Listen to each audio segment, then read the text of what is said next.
Decisions made by Angus Taylor are casting doubt over his suitability to succeed Peter Dutton as leader among some Liberals. Let's bring in political editor Andrew Clennell. Andrew, you've got some breaking news when it comes to the leadership race. What's the latest? I have some breaking news on the Liberal leadership race, and I also have some breaking news in terms of the formation of the Albanese cabinet. Kieran, I'll deal with that quickly first. Caucus, apparently, according to a senior Labor source, will meet on Friday. There they will divvy up, I guess, those cabinet positions between the various states and the various factions. We may get names out of that for the Albanese cabinet, and then the expectation is, from my sources, there would be a swearing in of the cabinet early next week. So that's your time frame on the Labor front. On the Liberal front, Kieran, I can tell you that both Angus Taylor and Sussan Ley are currently canvassing numbers. And I'm told by a source on the right faction, who's not necessarily a fan of Sussan Ley, that Sussan Ley is ringing colleagues and offering positions or gauging what shadow cabinet positions they would like.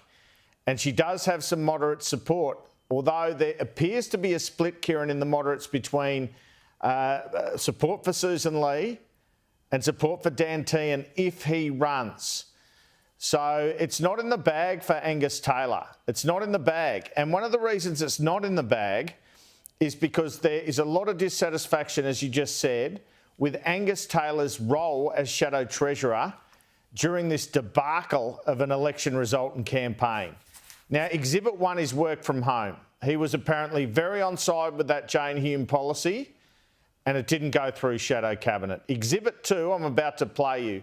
It shows that Peter Dutton and Angus Taylor in the opposition budget lockup decided on the spot that they would oppose Labor's income tax cuts. Very controversial policy. They could have come out when Angus Taylor did that interview with you on Budget Night, Kieran, and said, we are going as a shadow cabinet to go and decide on what we're doing here. No, they decided on the spot we're opposing tax cuts. Some Liberals I've spoken to are in disbelief that they went to an election effectively promising tax increases for the Australian people. I can tell you that Jim Chalmers and Anthony Albanese couldn't believe their luck. He was Peter Dutton when I interviewed him early in the campaign, confirming the decision was made on the spot. 7:30, Jim Chalmers gives his budget speech. About 7:50, Angus Taylor says, no, we're not supporting that. Had you predetermined if they offered tax cuts you weren't going to support? We'd been obviously in the budget lockup, and we looked at the detail the government had provided, and we looked through options that were available to us, and we took a decision for a government that was going into $1.2 trillion worth of debt, and to offer 70 cents a week in 15 months' time, frankly, was a stunt. And of course, Kieran, you and I were there on Budget Night when this happened. Angus Taylor tweeted, while the budget speech was being read out, that they were going to oppose the tax cuts, and he confirmed that with you on air a short time later. Was that a tough call to oppose tax cuts? Well, I tell you what we see in this budget is a budget for the next 5 weeks, not the next 5 years, and it's not a hard call to say that's completely unacceptable for the Australian people. The truth is, what they're offering Australians is 70 cents a day in a year's time, at a time when a typical Australian family with a mortgage has had to find $50,000 after tax that they weren't expecting to find, Kieran. So this is a Band-Aid on a bullet wound. It's not a solution to the underlying problem here. So will you go further? Well, what I will say is that our focus is on restoring Australians' standard of living and making sure we get back to at least where we were when we were last in power.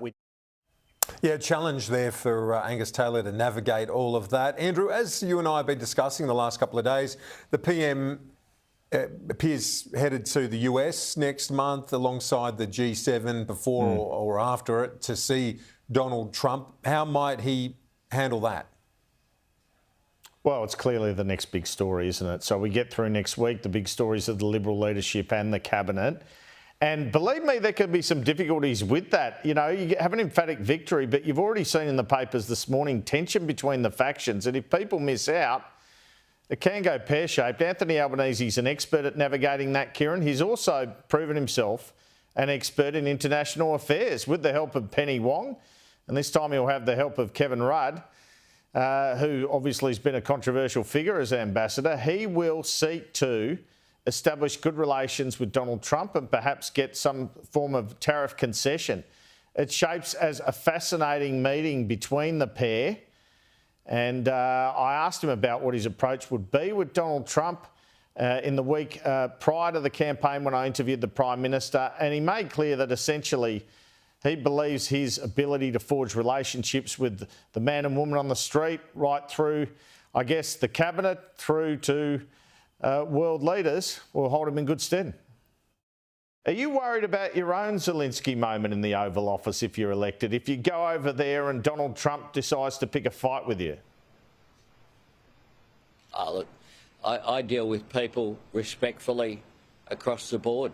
That's the way I deal with people, whether it's a world leader, whether it's a member of the media, or whether it's just a voter. If you have a look at the way I've dealt on this campaign. Andrew Clennell, thank you very much.